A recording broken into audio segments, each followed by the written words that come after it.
Welcome to the Uncommon Living podcast, where we host dialogues in human resilience.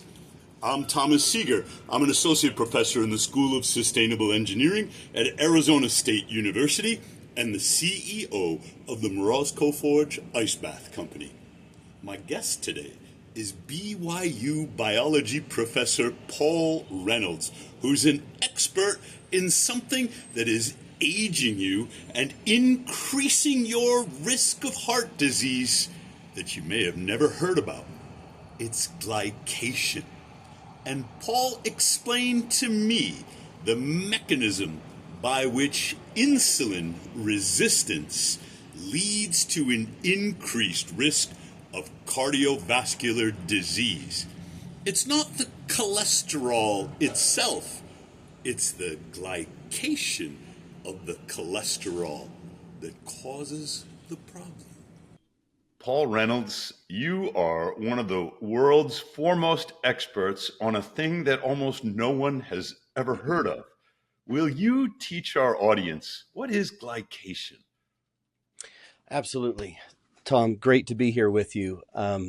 Glycation is, as you've noted, a topic that too few know about. So let me just maybe set the stage by talking about the consequences, essentially, the consequences we experience when we have too many carbohydrates in our system. So let's maybe take a step back. And before we talk about glycation, there's really just a few things that you use sugar for. And the most notable one, of course, that everybody remembers is we burn it for energy. Now, let's imagine that's happening normally. It's working great. But when there's a glucose spike, Tom, glucose, what it does is it rushes into your cells and goes directly to the mitochondria. You'll know, of course, as well as your audience, that the mitochondria is in charge of turning that glucose into energy. But when there's too much glucose, it's overwhelming. And mitochondria just really can't handle all that extra glucose. So what they'll do is they'll start to, decide to simply shut down. And in the process, they'll release a bunch of really small molecules called free radicals. And these molecules are very small, but the consequences in the body are quite large. So anything that these free radicals touch, they'll damage. For instance, if it messes with your DNA, it may in turn lead to cancer soon. If these free radicals pop into membranes, they basically poke holes in that membrane and those cells destabilize and eventually die. So your body knows that these free radicals are so severe, what it'll do is it'll induce inflammation to combat this. So if you're spiking glucose all the time, you also need to know that you're causing chronic inflammation. Now that's one angle. The second is this idea of glycation. Any extra glucose in your body runs around kind of like a kid with sticky fingers on a playground and just touches everything it runs into. Glucose goes everywhere and touches everything. And when it bumps into another molecule, any type of molecule, it slightly damages it. And that's what we talk about in terms of glycation. When a molecule is glycated, it is damaged forever. All right, let's be a little more specific. My son was diagnosed with diabetes when he was 6 years old. And one of the measures that it's important for us to monitor in him was his HbA1c. And as it was explained to me, maybe 25 years ago, this is a measure of how his hemoglobin has become glycated by the extra glucose in his bloodstream. So the sequence of operations here is he's not making insulin anymore. And this means that the glucose will not be aided by the insulin that doesn't exist out of his bloodstream and into his cells. This causes glucose spikes. And when his blood glucose got too high, some of that glucose would irreversibly attach to the hemoglobin. And so the HbA1c was not so much a measure of his average glucose, but as the frequency and severity of the glucose spikes that he experienced because I dosed his insulin incorrectly and I failed to match whatever he was eating. That is the extent of my knowledge of glycation. Am I getting it wrong? No, that's right. And if I could take a step back once again, remember your body knows that inflammation is bad and glycation is bad. And what you've just mentioned on the part of your son and many others is the body has a very elegant system to manage both. So anytime, again, glucose spikes, your body releases a very important hormone, insulin, which you've talked about.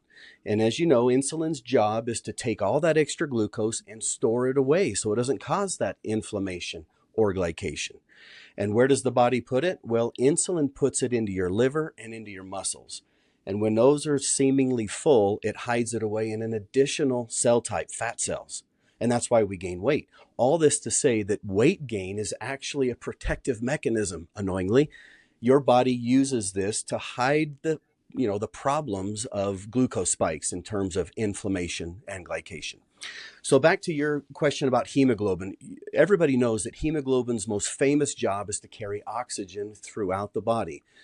But when it's glycated, it just doesn't work quite as well. And this is a big problem. And as you've noted, this has become a very important clinical measure, HbA1c. What that means is the part of the helix on hemoglobin that's prone to glycation.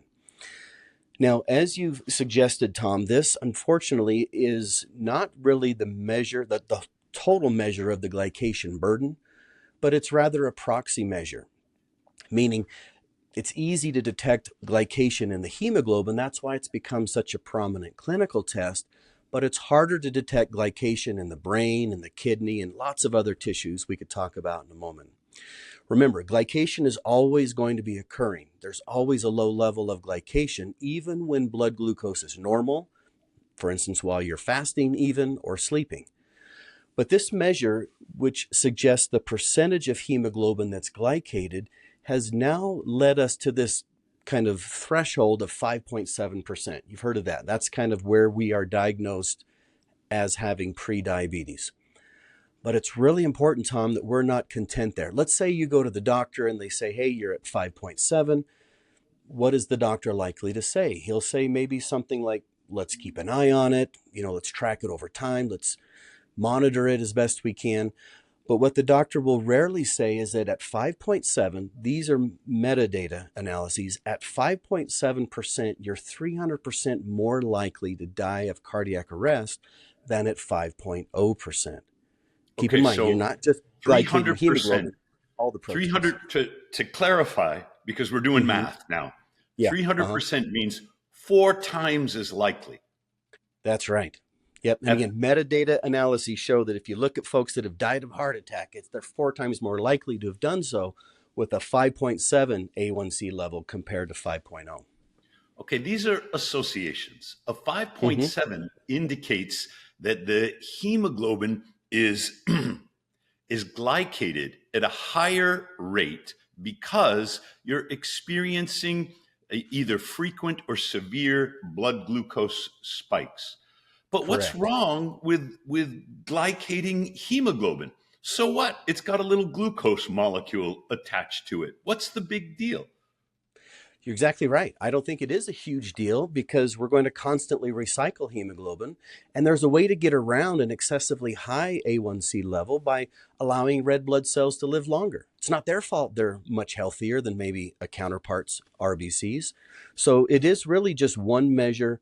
I hope in my kind of career, I'm trying to get the word out that that's a proxy measure for glycation happening globally. For instance, let's talk about a few of the organs. I think what you're saying is hemoglobin is not the only thing that gets glycated. We test for it because it's so important as a clinical marker in type 1 and type 2 diabetes. But there are lots of other molecules in the body that are getting glycated.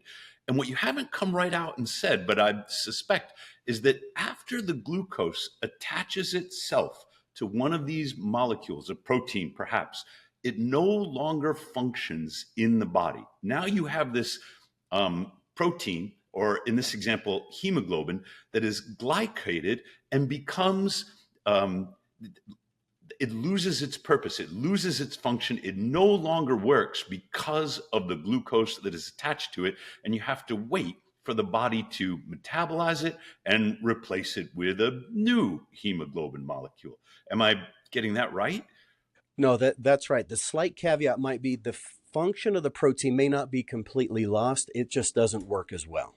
Okay. So it's compromised and it's not as efficient as it should be when glycation's absent. what other proteins in the body can become glycated during a blood glucose spike? Excellent question. And in fact, myriad proteins are susceptible. Here are a few. When you think of the eyes, the most common protein in the lens are the crystalline proteins, and they are very prone to glycation. Sugar goes up, those crystalline proteins are glycated, and that leads to opacities over time, even cataracts. So say the data. In the retina, you also have a deterioration of those proteins when they become glycated, and it slowly or progressively leads to blindness or vision loss over time. Another protein that you could think about is collagen. It's ubiquitous, it's everywhere. And when collagen is glycated, this is particularly troubling because it's such a long lived protein. It leads to fragmentation, deterioration, even thinning of collagen over time. And that's exactly why we get wrinkles and age spots on our skin. So, the higher the glycation, the older you'll appear to be, even beyond your chronological age. Now, glycation in those collagen molecules also impacts the bone. They become brittle, they become stiff. Bone on bone osteoarthritis is much more common in a highly glycative environment. So those are just a few, but there are many others we could talk about. Okay, I'm going to try and summarize to see if I have Mm-hmm. this correct. There are in the eye, you mentioned two examples of glycation, and I think one is in the lens and one is in Mm-hmm. the retina.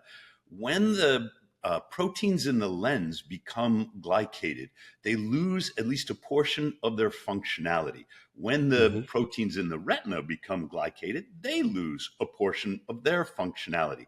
And so blood glucose spikes damage these proteins in the eye that ultimately can lead to vision loss. That's right. Yeah, absolutely. And when you think of it in two ways, the crystalline proteins are really translucent. They're really capable of allowing light to transmit through them because of the desmosine and isodesmosine. Those are two modified amino acids within those crystalline proteins. And when they're glycated, they just start to cloud up a little bit. That's one way to get vision loss. The other one is, of course, breakdown of the retinal pigment cells. So the lens focuses light on the Mm-hmm. retina. There's this two-step process. The light must pass through the lens, be focused on the retina, where the retina converts the light into signals that travel through the optic nerve for the brain to interpret. The Right. cells in the retina have a higher density of mitochondria than any other cell in the body, if I recall correctly. And so there's two things going on in the retina. One is insulin resistance is indicative of mitochondrial damage. And so the retina mitochondria itself may now be damaged in a way that they lack the energy to perform the correct conversion of light signals into signals that the brain can read through the optic nerve. But you're saying the other Right. one is there are proteins in the retina that will become glycated as a result of a glucose spike and further impair the retina's functionality. That's exactly right. Now, we don't really know all the details about what's happening there, but that is the consensus in the literature for sure. But keep in mind, Tom, it's just, we're talking about a lot of the eyes and the collagen, but here's another couple that are really crazy. Antibodies. These are the immunoglobulins that protect us from viruses and bacteria. They're also glycation prone. So they'll still work, they just don't work as well in those cases where sugar spikes are prevalent. So it impairs our immune response and our ability to protect ourselves. Folks that have high blood sugar are sicker more often, and those symptoms last much longer in each episode. You're Um, now scaring the hell out of me, Paul. The a blood glucose spike is going to interfere with our vision. It's going to interfere with our immune function. And you were mentioning it will interfere with the collagen that makes up our connective tissue, bones, skins, tendons. mhm. By glycating these collagen proteins, we are going to lose functionality in our skin, in our bones, in all of our connective tissue. And the way that you've described it thus far, it's a long process to replace those collagen proteins with new ones that are not glycated. And so we could recover some of the tone in our skin or some of the strength in our bones or in our tendons, but it's a slow process. That's right. That's exactly right. It's a progressive process. And, there are increasing numbers of people that think, glycation is going to be the cause of our death. There's this aging phenomenon. Yeah, there's a story for telomeres and other things, but the slow kind of progressive loss of protein function in proteins that are essential for life is going to lead us toward that path. Here is a crazy one, right? So when you think of insulin, everybody likes to talk about insulin levels go up in response to high levels of glucose to bring them down. But the more resistant we become to that, the higher the the insulin will be increased. Now, insulin, interestingly, in research that's come out just in the last few years, is also glycation prone. So think about it. You got a lot of high glucose, insulin is being released to combat it. But if that insulin is glycated, it doesn't do quite as well. It'll continue to go higher to compensate for that glycation burden. So that's another thing that I don't think we know enough about. But insulin resistance, sure, is a hyperinsulinemia condition, but it's also, compromised insulin not doing its job very well. You have convinced me that the best thing to do is to avoid these blood glucose spikes altogether. Now, in my son, because he's type 1 diabetic, not type 2, he must monitor and bolus, now that he has a pump, his insulin to match things like his exercise level and his diet, his macronutrients, right? Mm-hmm. But most people are not type 1 diabetic. They are type 2, which means they become resistant to the action of insulin. Why would your body allow insulin resistance? What possible, evolutionary, or I should say, sexual selection advantage would confer to this action by which our cells become resistant to insulin? No, that's exactly right. It is a conundrum because what the research is now showing is, yes, we are becoming more insulin resistant because of all this massive carbohydrate burden we're exposing ourselves to. 70% of our diet in the Western world is carbohydrate. It is the most insulin spiking entity around, especially the highly processed and modified sugars that are a part of our diet. So, this story is not meant to be entirely doom and gloom. There are some things we can do, but we've got so many saboteurs that are attacking our insulin axis, leading to this weight gain issue that I talked about a while ago. Okay, I'm going to share with you my idea. This is the way that I think about it. The mitochondria are so critical to the function, to life, that they must be protected. And there's lots of ways to damage your mitochondria. One of them is the incessant and excess consumption of carbohydrates. Your mitochondria never get a break. Now, they're there to process glucose, and it's fine. But as they're processing the glucose, they will produce what you described earlier, the reactive oxygen species. The mitochondria have several mechanisms of defense. One of them, for example, is melatonin, which will donate electrons to these reactive oxygen species and protect the mitochondrial DNA. Another one is that ROS will signal mitobiogenesis. Mitophagy is removal of damaged mitochondria. Mitobiogenesis is their replacement with new mitochondria. But the mitochondria need a break. That is, you can eat your dessert and you can stress your mitochondria, but then they need a period of time when you're not eating carbohydrates so that they can perform the mitophagy and the mitobiogenesis function without new reactive oxygen species being created by processing glucose. Here's the theory. Insulin resistance will kill you slowly. That is, the blood glucose spikes that glycate these proteins will accelerate your aging, and it will kill you slowly.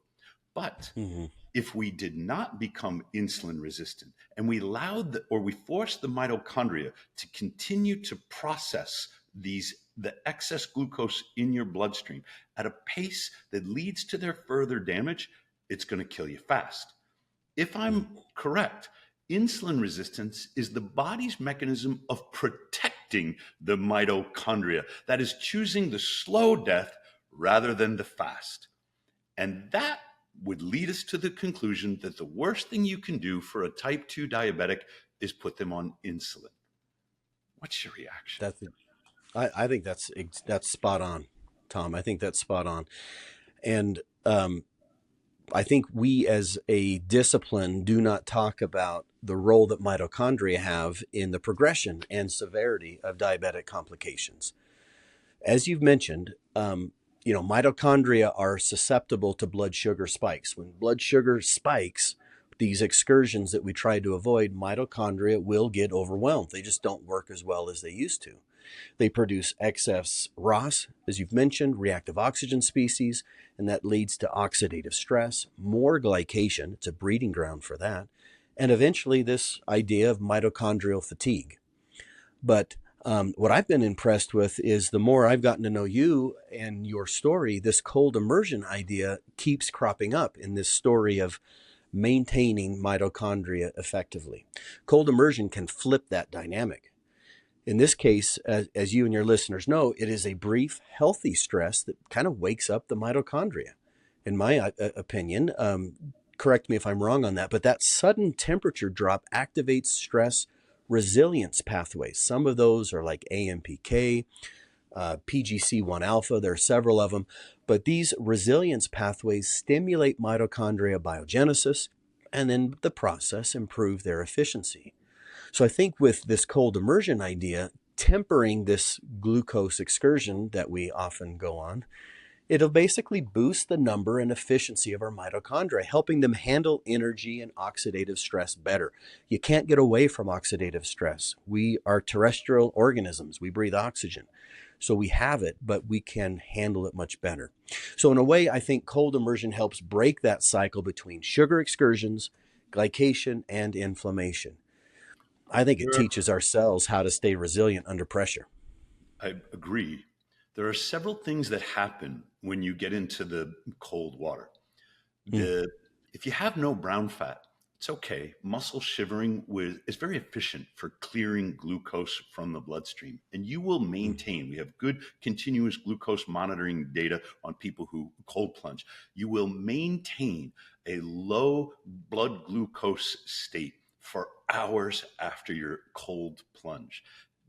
When you first get in, the sympathetic nervous system response will cause the liver to release glycogen into your bloodstream. You will experience a brief blood glucose spike, and this is to fuel your muscles in case you have to fight or flight. But it takes about 30 seconds for that spike to subside and the glucose to be consumed to fuel thermogenesis, whether it's in your muscles or in your brown fat. What people don't realize is that brown fat responds to the nervous system. For the brown fat to act quickly, to defend your core body temperature against the cold, it must be activated fast. And there's nothing faster for it than the nervous system. So brown fat is highly innervated. When the sympathetic division of the autonomic nervous system is responding to the cold, it will turn that brown fat on right away. And the brown fat is differentiated from white fat by its mitochondrial content. A brown fat cell might have thousands of mitochondria compared to a white fat cell that has dozens. So here's what we know from work by Denis Blondet at the University of Sherbrooke and others around the world.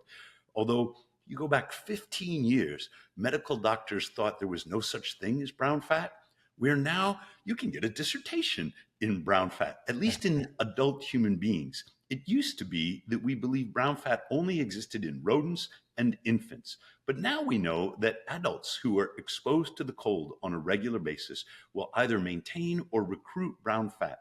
This means that cold will stimulate mitobiogenesis. It will cause your body to make new mitochondria in response to the stress of the cold. These new mitochondria improve your insulin sensitivity. That means that they'll be open to the action of insulin, removal of the glucose by moving it into the cell and processing it. And an improved insulin sensitivity means less frequent and less severe blood sugar spikes. According to what you're teaching us about glycation, this means the function of your proteins throughout your body, not just your hemoglobin, will be maintained. Your skin will look healthier. Your bones will be stronger. Your eyesight will, I guess, suffer a less severe or less accelerated decline. That all of these bodily functions improve because you're no longer tying up your proteins with glucose? That's exactly right. I don't think it is the link between where we are now and immortality, but it definitely will delay that decay in all of those and many other tissues. The You know, resilience idea. you know that I'm in my Morozko every day. Uh, we have a mutual friend in Ben Bickman, and he gets into his cold every day. It helps him Mhm. keep his insulin levels low. He tells us that insulin is the controller of growth in the fat cells. No insulin, no growth. And so, one way to maintain a lean body composition would be to keep your mitochondria in shape, to practice cold plunge therapy so that you maintain insulin sensitivity and stimulate production of ketones and maintain low insulin levels. But not everybody is going to get into that freezing cold water. What else can people do after they become aware of glycation and they understand the dangers of blood glucose spikes? Paul, what would your advice to our audience be to avoid them? Well, the problem that our species experiences is the addictive nature of these things. So we can commit to controlling our glycemia much better by eradicating some of these excursions.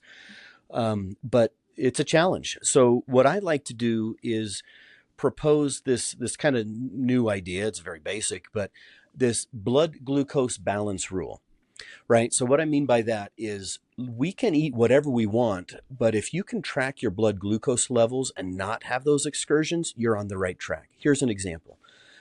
Let's say you're a healthy individual that has maybe a blood glucose level about 90, 95 or something like that. If you eat a bowl of oatmeal, and remember, Tom, we've been told our whole lives that oatmeal is healthy. It's the best thing for us. We've Our been blood lied to sugar, our whole lives. exactly. And our blood sugar, just a simple small bowl of oatmeal, no sweeteners, just the oatmeal, will increase our blood sugar up to about 150 to 170 milligrams per deciliter. So And you're that's the talking same about level. the rolled oats that we can get in the Quaker Oats can from the Uh-huh. store that everybody says is a part of a good, healthy breakfast. And that stuff is so processed, you put it in your body and you're going to instantaneous might be an exaggeration, but you will not metabolize, you will convert the carbohydrates in those rolled oats into Hmm. blood glucose so fast that your glucose will spike before your pancreas can make enough insulin to shove that glucose into the cells for processing by the mitochondria. That's exactly right. And that, again, in a non diabetic case, you're up to 150, 160. Let's say you eat a slice of just a traditional piece of pizza. And anyone listening today can probably remember the last time they had that. And it's probably recent, right? A slice of pizza will elevate your blood glucose to about 170, again, in a non diabetic. And you're glycating proteins at the same level as a diabetic would for that period of time. So, this idea of a blood glucose balance rule is as follows. Let's say you're about 90, 95. You eat something and you check your blood glucose, either a needle prick or the CGM that a lot of people have, and you find that it's about 95 or 100. It's essentially no change. You're on the right track. But let's say you're at 90 and you eat just a donut or a bagel. You're going to go up to about 190 very quickly. And that breaks our rule that we've all, pinky sweared we are going to follow this blood glucose balance rule. So a lot of it is diet. Absolutely. My daughter was very young when her older brother was diagnosed with diabetes. And we taught her how to locate juice boxes in case there was an emergency where we had overdosed him with insulin. She now lives in New York City. She loves bagels and she calls Mm, them diabetes bombs. She's mm. aware of what is happening inside her bloodstream when she chooses to eat a bagel. But sometimes they're so good, Paul. Mm. Yeah, What absolutely. what about Gets back. fruit? We got Paul Saladino. Like, we could avoid the bagels, we could avoid the pizza, we could avoid the donuts, but we got Paul Saladino eating, watermelon or pineapple, some very sugary fruits. Is there a difference in the form of the sugar that we're eating?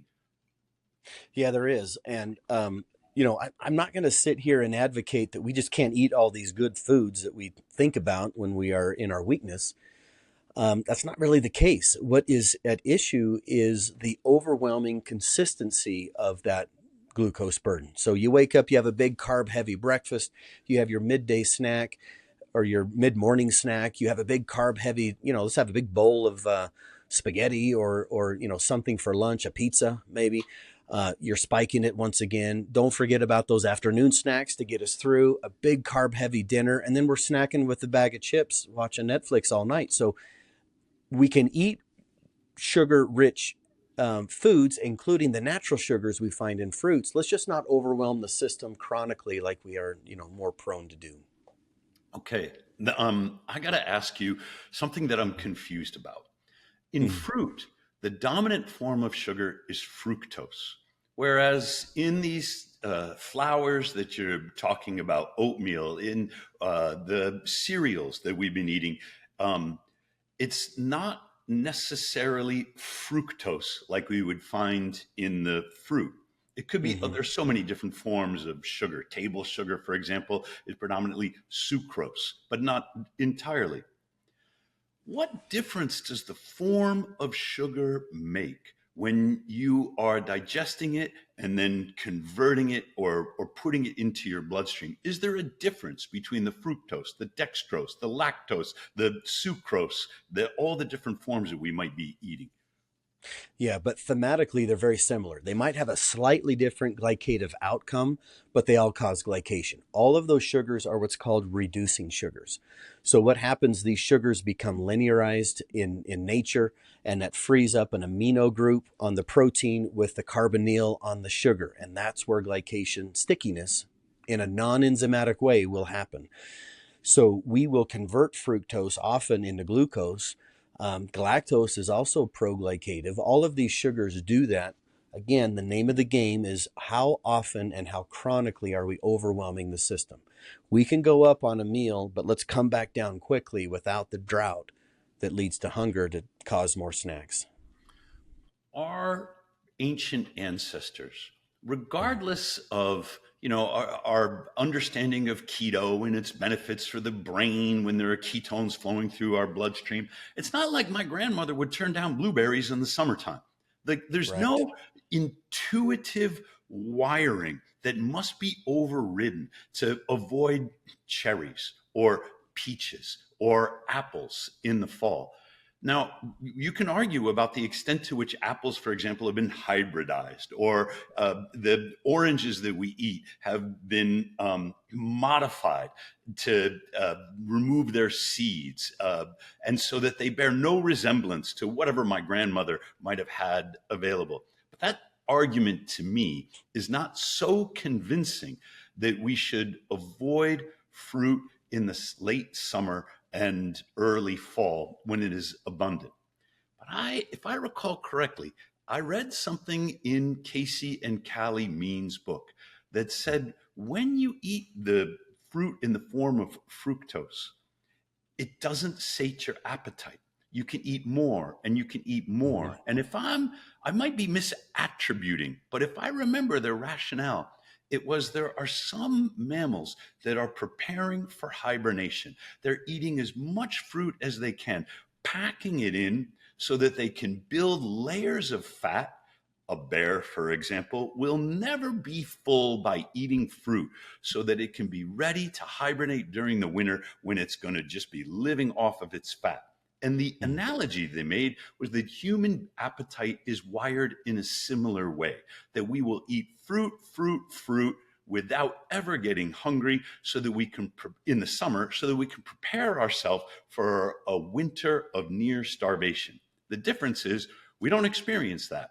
I can get blueberries in, January in Phoenix if I want them. They'll be flown up from Chile or Argentina or something like that, completely discordant with the season and the setting in which I live, and override whatever the natural seasonality is. But if what I'm remembering reading from Casey and Callie Means is correct, then the form that of carbohydrate that we eat could either stoke our appetite and cause us to want to eat more, or Mm-hmm. sate our appetite. You mentioned at the beginning of the podcast an addiction. And I think that's something that we should explore further. Is sugar addictive? It can be, yeah. The glycobiology and behavioral biology behind sugar is very reminiscent of that story. Absolutely. And I want to make sure I'm clear on this fruit idea. While we're talking mostly in the context of glycation and the ills that come from it, there's so many other great benefits you get from fruit. So we're not really talking about the antioxidants and all those other things that just do great things for mitochondria and other tissues in the body. So we don't want to lose sight of that. It's just that if we eat a bag of blueberries in season, but contrast that with a highly processed snack that also has carbohydrates that comes with a bag and a barcode, then that's going to be the slope we don't want to go down. There is That's never basically, a season for a Dorito. It doesn't yeah, exist. This that's right. idea of snacking is a modern invention. Like, our ancestors didn't snack because there was no foil wrapped snack bag that got packed in their lunch box, when they went out on the hunt. But I'm still confused by some things that people say we should or shouldn't eat. I've read The Omnivore's Dilemma, and I disagree with Michael Pollan when he says, eat a variety of foods, but mostly plants. The hell with mostly plants. For me, Yeah. I'm mostly animal based. But then I still got people who tell me honey will not spike your blood sugar. And I haven't tested this for myself with CGM data. With my son, we avoided honey, we avoided maple syrup. But there are some sweeteners that act differently in the body than others. And I'm not even talking about the artificial kind. I'm talking about things that taste great that might not be as dangerous as high fructose corn syrup. Can you Hmm. explain a little bit about these differences? Yeah, there are some alternatives out there. So there's a group of sugars, many call them the rare sugars. So some examples could be xylitol. I wouldn't go down the road of erythritol too much, but allulose, for instance, that's a kind of an epimere of fructose.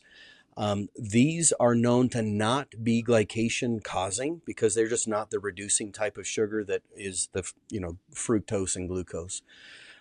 So there are some alternatives that are out there, and they're just as sweet, or maybe not as quite, but 70-80% as sweet. When you think of allulose, it's a non-caloric sweetener. It's used in several products, and it just doesn't cause glycation. So there are ways to kind of get around that story as well. Well, one thing I wanted to make sure we had time to cover, Tom, is this idea of LDL and cholesterols and things of Let's that talk nature. about that. Could you maybe share, or maybe I'd go first, but just my thoughts about LDL cholesterol, because essentially when your doctor measures LDL cholesterol, what he or she's trying to do is very crudely guess how many LDL particles there are.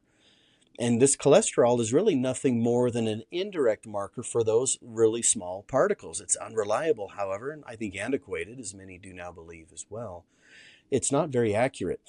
In the clinic, you actually can measure LDL particles. And LDL particles, the small ones, are particularly glycation prone. Again, especially if they're abnormally small. So let's say you eat something that's made of sugar or maybe amylopectin A that you find in wheats and grains. What'll happen is that you'll convert those into VLDLs in the liver. And in turn, that leads to the formation, again, of these really small LDL particles. It is these small LDL particles that are 8-fold more prone to glycation than the larger normal-sized LDL particles. And many now are finally agreeing that this is how heart disease is caused. It's the consumption of grains, sugars via these small LDL particles that are, again, very, very glycation prone. In fact, they become oxidized. The literature talks about glyoxidized LDL particles. That means they're glycated LDL particles that are also oxidized. And that's the actual cause for coronary disease, leading to heart attack or sudden cardiac death. So I'd be curious to see what your thoughts are, not only in relation to this little synopsis, but how does cold immersion therapy help in this whole story of LDL particle management? Well, let me see if I can summarize something that you're saying about LDL, um, Mhm. because it's profound. I'm not worried about my LDL. A lot of people who will go on keto will see their total cholesterol levels, including their LDL, rise. Nick Norwitz has made this point, but you have to kind of dig deep into beyond his headlines in order to understand it. You go Mm. ketogenic, and LDL, HDL, total cholesterol goes up. And I don't care because the recommendations that medical doctors right now follow to put you on a cholesterol reducing statin are so back asswards that they Mhm. fail to recognize higher levels of LDL cholesterol are associated with longer life, at least to a point. You have to be extremely high before all cause mortality turns back up. So I don't Mhm. worry about my total cholesterol. But what you're saying is the people like Peter Attia who are trying to drill down and get this particle distribution on the LDL and find your ApoB or whatever that subset is, they might be onto something if you are the type of person who are prone to blood glucose spikes. The implication is if you are not the type of person prone to blood glucose spikes, then forget about your LDL fine particle fraction. If your Mhm. cholesterol is high because you're ketogenic, you are not the type of person who is insulin resistant. You are not the type of person who is going to glycate those small LDL particles, and your LDL particle count, in your case, might be irrelevant. If you Absolutely. This makes a ton of sense. It would be the combination, that is, the glycation, that really weaponizes LDL against your cardiovascular health. That's exactly Um, right. And that's why LDL cholesterol is so antiquated and just not reliable. We want to avoid the small particles which are abundant when carbohydrates are prevalent. And of course, on those excursions, we're going to glycate them. So that's going to be really the nexus between, is a cholesterol measure valid and am I going to die? It's going to be that bridge that we need to really focus on. there is one cholesterol related blood marker that I'm very curious about, and it is the triglyceride to HDL ratio, because this gives us a picture of insulin sensitivity. The higher the triglyceride to HDL ratio, the greater the insulin resistance. So if you've got your lab report and this thing is over 3, you're in trouble. If you're around 1, you're doing great. But I've seen lab reports, including my own, that go down as low as zero point 0.5 after people start a regular practice of cold plunge therapy, because the cold exposure is improving their insulin sensitivity. And we can track that in the triglyceride to HDL ratio. People talk about HDL cholesterol as if it's the good cholesterol. Mm. And in a sense, I'm okay with that. But what they overlook is the triglyceride levels in the bloodstream that are dangerously associated with cardiovascular disease. And we know that triglycerides are the result of insulin resistance and blood glucose spikes. So I no Mhm. longer watch my cholesterol numbers, and I don't really care, but I do keep an eye on my triglycerides. No, that's great, because that's a great signal demonstrating your insulin sensitivity. Keep in mind, I'm ketogenic almost all the time, but if I'm surrounded by some birthday cake at home, I'm going to have it. If my wife makes some cinnamon rolls, we're definitely indulging. So I know I'm going to go on some excursions, but if I remain insulin sensitive, that again is that elegant system the body has to take care of those momentary um, indulgences. I want to leave you with a metaphor Mm. that I learned from Kelsey Dexter, who's an endocrinologist. she taught me that we are descended from people who experienced the seasons. If our ancestors were at high latitudes, they had spring, summer, winter, fall. When you're in ketosis all the time, it's like being in winter all the time. And you might be new to the ketogenic diet, and you might have a lot of repair work inside your body to do by going into ketosis for an extended period of time. But I'm not an advocate for staying there forever. I think, at least the way I live my life, is to cycle in and out of keto, because there are times when it's summer or it's early fall and the carbohydrates are abundant. I don't put myself into winter all the time, but I know I need some of it because I live in Phoenix, Arizona. What's your reaction to this metaphor of summer and winter? No, I love it. And, when we consider how our body is working, there are definitely chapters of our life, summer and winter, for instance, where we do need to be able to be resilient, switch some switches on and off. So much of our health comes down to how well our cells manage energy and stress. And, the diurnal aspects of that daily, but also seasonally goes into that story. In summary, I guess when blood sugar spikes and proteins get glycated, that chemistry, as we've talked about today, drives inflammation and it wears out mitochondria. And that's key when we are in certain seasons of our life. But the encouraging part is that when we build resilience, we can do simple things like maintain a more stable glycemic load. That's the excursion stuff we've talked a lot about today. I'm a big proponent of regular movement. You don't need to do massively onerous HIIT exercises every day, but getting out and walking, moving your body in any way is much better than not doing that. And then maybe just to end once again with this cold exposure idea. Cold exposure can retrain our mitochondria to burn cleaner and I think handle stress better. Again, that plays into this seasonal idea. We know that cold immersion can activate adaptive processes like thermogenesis, for instance. It upregulates antioxidant defenses and supports biogenesis. So my main message to the world really, it's that, it's a reminder that metabolism isn't fixed. It is adaptable. We can make adjustments and really, really do well. Resilience, which has come up a couple of times. Resilience is not a state. It is your capacity to move between states. And this is what's so confusing. Resilience is an adaptive action, not a protective state. And health is the same way. Health is not a state. It is your ability to move between states. It's not whether your bone is broken or intact. It is your ability to heal a broken bone. And this is why it's so difficult to assess health without stress. People say VO2 max, and it's a good measure of peak performance.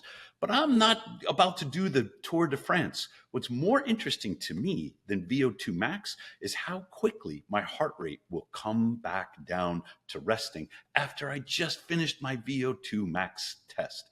And this is the difference between resilience, your capacity to adapt and recover, and performance, which is what VO2 max is trying to get at. I wish I could be on here for another hour with you. I need to learn more from you. This is great. Then let's keep talking. There's a lot more to learn. What you've taught me is glycation of cholesterol is what makes the cholesterol so dangerous. And that's the message that I want to clip and send out to our audience. I love it. Hey, Tom, thanks as always. Always good to see you. Thank you, Paul. It's been a pleasure.